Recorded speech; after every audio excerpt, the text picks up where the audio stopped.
Sejam bem-vindos ao Fonte Consciente, o videocast da Abinan. Eu sou Larissa Dotaviano e hoje nós vamos falar sobre um tema super importante, a sustentabilidade na indústria. E para esse tema tem um convidado especial, o Arthur Ferraz. Ele é Head de Relações Externas na Solar Coca-Cola. Seja bem-vindo, Arthur. Obrigado, Larissa, é um prazer estar aqui. Muito bom ter você com a gente. E para começar, queria já te fazer uma pergunta de cara bem geral sobre a sustentabilidade.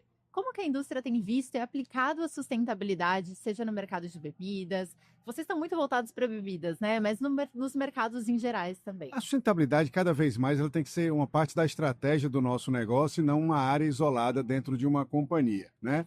Então, a gente tem muita consciência do impacto que a gente tem na sociedade onde a gente está inserido, principalmente em temas como água e resíduos, onde a gente é um player importante, onde a gente sabe e é consciente que é parte do problema. E isso faz com que a gente se sinta na obrigação de ser parte da solução. Perfeito.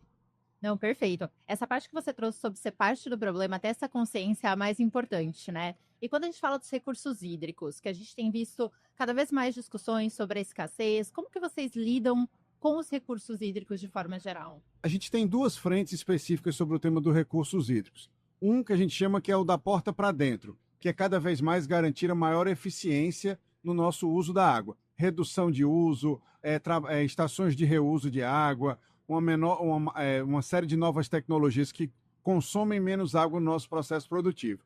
E nisso a gente reduziu nos últimos 5 anos em mais de 30% o consumo interno. E da porta para fora, que é a segunda vertente, a gente trabalha buscando a neutralidade hídrica nas bacias onde a gente tem fábrica.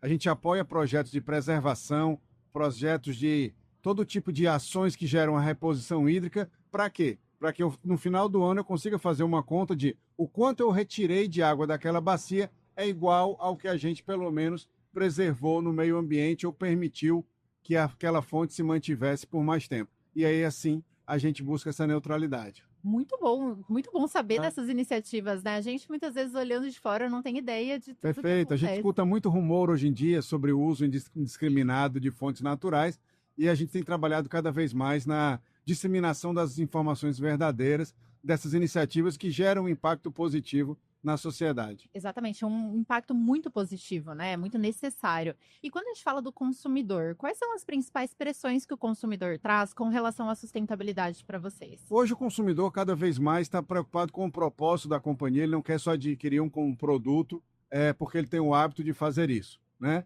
E a gente quer mostrar para esse consumidor que a gente tem esse engajamento. Acabei de falar da questão da água, mas outro tema muito forte para a gente é o tema de resíduo, né?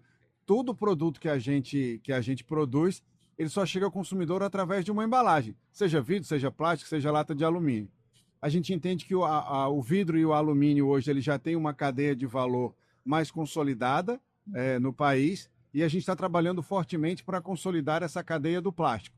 E isso significa identificar parceiros estratégicos que nos apoiam, tanto a gente coletando esse resíduo por meio de um parceiro como a cooperativa, como tratando o plástico por meio de agregadores, né, que fazem aí toda a triagem até chegar no final da cadeia, que é o uso da resina reciclada. Fazer a circularidade. Fazer a circularidade. Material, né? E aí, Larissa, nesse ponto, por exemplo, a gente está atuando hoje com agregadores em 12 estados, a Solar está em todo o Norte e o Nordeste, são 16 estados que a gente atua, a gente já identificou parceiros em 12 deles e já atingimos a neutralidade em 3 estados, na Bahia, no Ceará e no Rio Grande do Norte. Isso significa que nesses 3 estados a gente já coleta hoje da rua, trabalhando com cooperativas, com parceiros, o mesmo volume que eu coloco no mercado em termos de venda. E para 2025, a gente fez ações específicas em 2 estados, um é Pernambuco, onde a gente firmou uma parceria com a Val Group, e a gente vai chegar em Pernambuco nessa mesma neutralidade em 2025, graças a esse trabalho com esse parceiro, e o Pará, onde a gente espera também atingir a neutralidade lá esse ano e até aproveitando o marco da COP30, que vai ser agora em novembro, a gente inaugurou a primeira fábrica de flake lá, ou seja, a primeira fábrica que vai no norte do país receber esse PET, processar, transformar ele em grãos para que ele possa ir direto para a indústria de resina reciclada. Perfeito. E a ideia é cada vez mais utilizar também esse conteúdo reciclado nas Sem embalagens. dúvida, a resina reciclada a gente precisa criar dimensão para ela, para que possa, inclusive, baratear o preço e permitir que não só a Coca-Cola, mas que outras indústrias também possam ter na resina reciclada um bem viável para a sua prática. E aí a gente criando essa cadeia, a gente vai ter cada vez mais resina reciclada sendo utilizada nas nossas embalagens. Hoje a água que a gente consome, por exemplo, ela já chega ao consumidor toda numa embalagem reciclada. Isso é muito incrível, né? A gente pensar que a água, um bem que é facilmente afetado por sabores, por cores. A gente tem uma embalagem 100% reciclada e que não afeta ela. Que não afeta de jeito nenhum. E a gente está avançando agora no refrigerante também, porque é um produto que contém gás, e aí tem uma sistemática diferente no termos do plástico, mas a gente já está chegando em quase 50% do plástico daquela garrafa ser um plástico reciclável. Ações super interessantes, né? Estamos trabalhando fortemente para isso.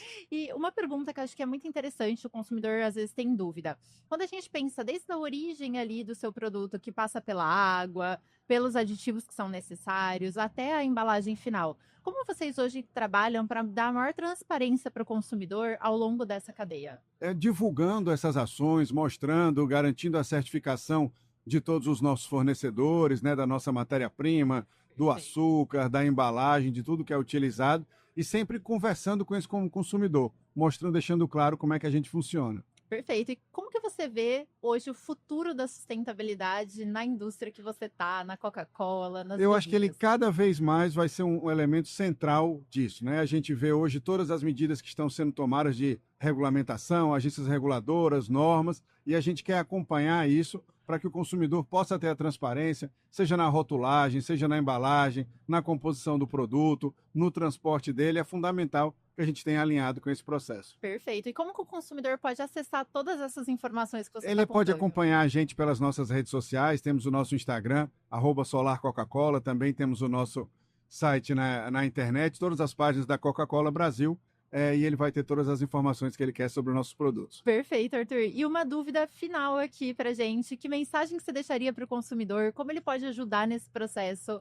de sustentabilidade, da circularidade também? Ele deve cada vez mais ter mais consciência, ser mais exigente, cobrar das empresas da qual ele consome, dos produtos que ele gosta, como é que ela se relaciona com isso e descobrir o que é verdade e o que não é nesse mundo todo. Buscar essa verdade, Buscar né? isso é fundamental. Muito obrigada, Arthur. Foi um prazer ter prazer. você aqui com a gente hoje. Eu que agradeço. Obrigado. Se você gostou desse episódio, curte, compartilha, comenta aqui com a gente. Todos os episódios do Fonte Consciente estão disponíveis no YouTube da Abinup e também nas redes sociais. Vem mergulhar com a gente nessa jornada de conhecimento.